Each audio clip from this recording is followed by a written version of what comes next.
शहर के एक पुराने मोहल्ले में, जहां दरवाजे पर चढ़ती हर दीवार पर समय की खुरच रही थी, राघव नामक एक 14 साल का मासूम लड़का रहता था।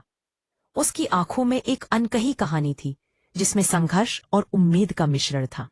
राघव का घर छोटा और बुनियादी था।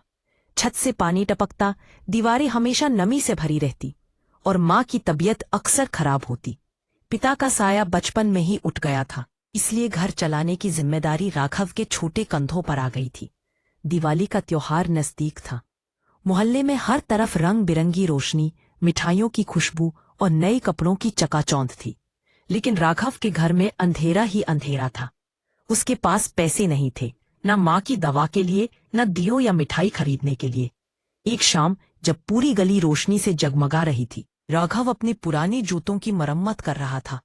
तभी पास के मंदिर के पुजारी ने उसे पुकारा, बेटा राघव, ये कुछ पुराने दिए पड़े हैं, फेंकने वाले थे, क्या तू इन्हें ले जाएगा? राघव की आंखें चमक उठी।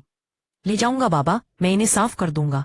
वो दिए सच में पुराने थे, कुछ टूटे, कुछ काले पड़ चुके, लेकिन उनके लिए वो सिर्फ मिट्टी के बर्तन नहीं थे, वो उम्मीद के दिए थे। घर आकर राघव ने उन्हें धोया, साफ किया और उनमें नया रंग भरा। उसने सोचा, अगर मैं इन्हें बेच दूं तो माँ की दवा और थोड़ा चावल आ जाएगा। अगले दिन वह सड़क किनारे बैठ गया और एक छोटा सा बोर्ड लगाया, पुराने दिए, नई रोशनी, सिर्फ 2 रुपए में। शुरू में कोई नहीं रुका, सब बड़े मॉल से सजावट का सामान खरीद रहे थे। लेकिन शाम होते होते एक बुजुर्ग महिला आई। उन्होंने कहा, बेटा, ये दिए बहुत प्यारे हैं, मैं सब ले जाती हूँ। उन्होंने राघव को 50 रुपए दिए और कहा, दिया चाहे पुराना हो, लेकिन अगर हाथ सच्चे हों तो वो भी रोशनी देता है। राघव को लगा जैसे उसकी मेहनत रंग लाई हो। उस रात उसने माँ के लिए गरम दलिया बनाया। माँ मुस्कुराई और बोली, बेटा, तूने मेरे दिल में दिवाली जला दी। अगले दिन राघव ने फिर दिए बनाए, थोड़े सुंदर, थोड़े रंगीन। लोग धीरे धीरे उसके दिए खरीदने लगे।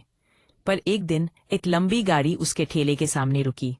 गाड़ी से उतरी एक महिला, महंगे कपड़ों में, आंखों पर चश्मा लगाए। उन्होंने एक दिया उठाया और पूछा, ये तूने बनाया है? जी हाँ, राघव ने सिर झुकाकर कहा। कितने का? सिर्फ 2 रुपए का, मैडम। महिला मुस्कुराई, इतना सुंदर दिया और सिर्फ 2 रुपए? तेरा नाम क्या है? राघव, उसने कहा।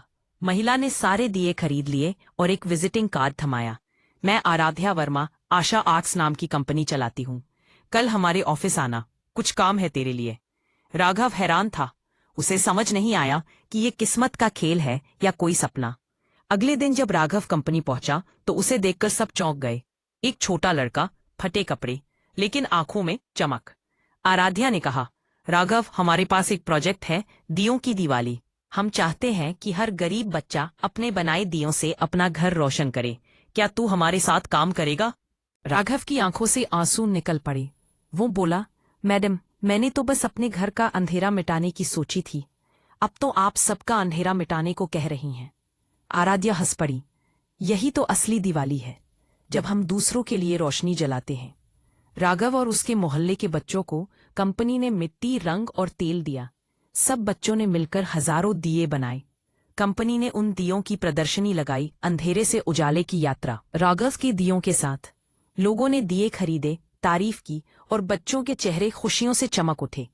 दिवाली की रात राघव ने अपने घर के दरवाजे पर 5 दिए जलाए। माँ पास बैठी थी, अब उनकी तबीयत भी बेहतर थी। आसमान में पटाखे फूट रहे थे, लेकिन राघव के दिल में शांति की रोशनी थी।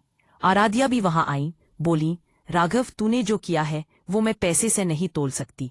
तूने हमें सिखाया है कि दिवाली सिर्फ बिजली की लाइटों से नहीं, दिल की भलाई से भी जगमगाती है। राघव ने मुस्कुराते हुए कहा, मैडम, जब तक किसी और की आंखों में खुशी ना झलके, मेरे घर की दिवाली अधूरी रहती है। दिवाली का असली अर्थ सिर्फ घर सजाने में नहीं, बल्कि दिलों में रोशनी बिखेरने में है।